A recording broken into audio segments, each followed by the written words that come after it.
आप देख रहे हैं अल्फा डिफेंस हिंदी में आपका स्वागत है। आज के इस वीडियो में हम लोग बात करने वाले हैं लाइट कॉम्बैट एयरक्राफ्ट तेजस के बारे में। आज सुबह सोशल मीडिया के ऊपर तेजस को लेकर एक न्यूज निकल कर आई थी जिसमें कहा गया था कि एलसीए तेजस के साथ में मैन मशीन टीमिंग डेमोस्ट्रेट की गई है। बेसिकली ये इन्फॉर्मेशन एक वेबसाइट की तरफ से दी गई थी जिसको कुछ एम्पलीफाइंग वेबसाइट्स की तरफ से दोबारा से एम्पलीफाई किया गया था। आइए सबसे पहले समझते हैं इस क्लेम को और फिर समझने की कोशिश करते हैं कि एग्जैक्टली यहाँ पर हुआ क्या है।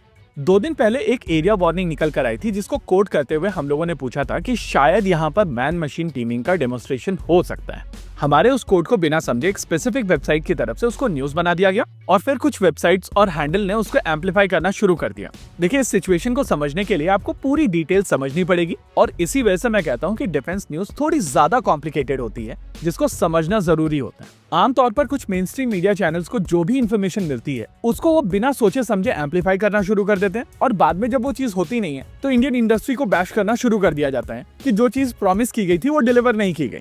देखिए, भारत की तरफ से मैन मशीन टीमिंग प्रोग्राम काफी पहले से शुरू किया गया था और इस कॉन्सेप्ट को कई अलग अलग स्ट्राइक प्लेटफॉर्म्स के साथ में रिफाइन किया जा रहा है। यहाँ पर यह समझना जरूरी है कि ये पूरा का पूरा एक्सपेरिमेंटल प्रोग्राम है जो फ्यूचर की टेक्नोलॉजी को मास्टर करने के लिए स्टडी किया जा रहा है। ममटी प्रोग्राम या कहें मैन मशीन टीमिंग प्रोग्राम अभी एज अ कॉन्सेप्ट इवॉल्व हो रहा है और इसी वजह से वर्ल्ड के सभी मेन प्लेयर्स इसके ऊपर काम कर रहे हैं। इनिशियली जब भारत की तरफ से man machine teaming program initiate किया गया था तो आइडिया था कि जैगवार को एक मदरशिप के तौर पर यूज किया जाएगा, लेकिन ये प्रोग्राम आगे चलकर इवॉल्व हुआ और एवोल्यूशन के दौरान डिसाइड किया गया कि देश की मशीन यानी कि लाइट कॉम्बैट एयरक्राफ्ट तेजस के साथ में ही मैन मशीन टीमिंग को डेमोस्ट्रेट किया जाएगा और फिर सारे के सारे प्लेटफॉर्म इसी के चारों तरफ बनाए गए थे। इस कॉन्सेप्ट को नाम दिया गया था कैट्स यानी कि combat air teeming systems. Cats concept का सबसे इंपॉर्टेंट कंपोनेंट है कैट्स वॉरियर जो कि एक लॉयल विंगमैन ड्रोन होगा। कैट्स वॉरियर का पहला प्रोटोटाइप बनकर तैयार है, इसके टैक्सी ट्रायल्स कंप्लीट कर लिए गए हैं, इंजन्स को फायर करके देख लिया गया है और आने वाले कुछ महीनों के अंदर इसकी फर्स्ट फ्लाइट भी हो जाएगी।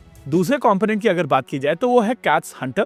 कैट्स हंटर बेसिकली एक क्रूज मिसाइल सिस्टम है जिसके पास में स्वार्मिंग की कैपेबिलिटी होगी और इसकी भी मेटल कटिंग हो चुकी है। तीसरा कंपोनेंट है कैट्स अल्फा और इन सारे कंपोनेंट्स की तुलना में कैट्स अल्फा सबसे पहले बनाना शुरू कर लिया गया था क्योंकि इसमें सबसे कम कॉम्प्लेक्सिटीज इन्वॉल्व। इन सिस्टम्स के टेस्टिंग के वीडियोस हम लोग पहले देख चुके हैं।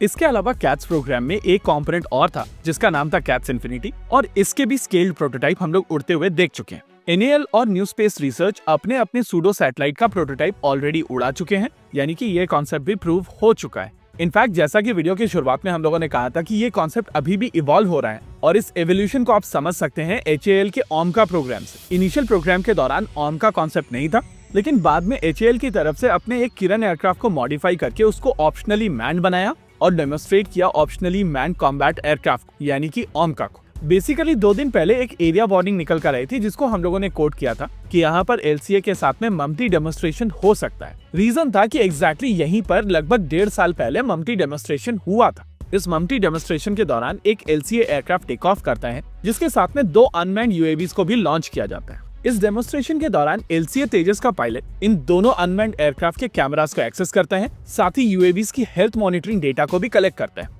मिशन में आगे ये मैन प्लेटफॉर्म अनमैन्ड प्लेटफॉर्म्स को कमांड देता है कि स्ट्राइक मिशन को एग्जीक्यूट किया जाए और ये सिमुलेटेड स्ट्राइक कंडक्ट की जाती है। स्ट्राइक कंडक्ट करने के बाद में ये मैन प्लेटफॉर्म्स इन अनमैन्ड प्लेटफॉर्म्स को फर्दर कमांड देता है वे पॉइंट नेविगेशन को लेकर और बेस के ऊपर वापस लेकर आता है। यहाँ पर यह समझना जरूरी है कि ये यूएवीज रिकवर किए जाते हैं, यानी कि ये फिक्स विंग यूएवीज थे लेकिन इनके पास में ऑटोमेटिक टेक ऑफ और लैंडिंग की कैपेबिलिटी नहीं थी। इनको पैराशूट्स के माध्यम से लैंड कराया गया था। होप आपको ये पूरी सिचुएशन सही से समझ में आई होगी और ये जो एम्पलीफिकेशन प्रोसेस के दौरान नॉइस ऐड हुई है वो यहाँ पर कैंसिल हुई होगी। इसी के साथ आज के इस वीडियो में रखते हैं केवल इतना ही। वीडियो को अंत तक देखने के लिए धन्यवाद। देखते रहिए अल्फा डिफेंस। जय हिंद।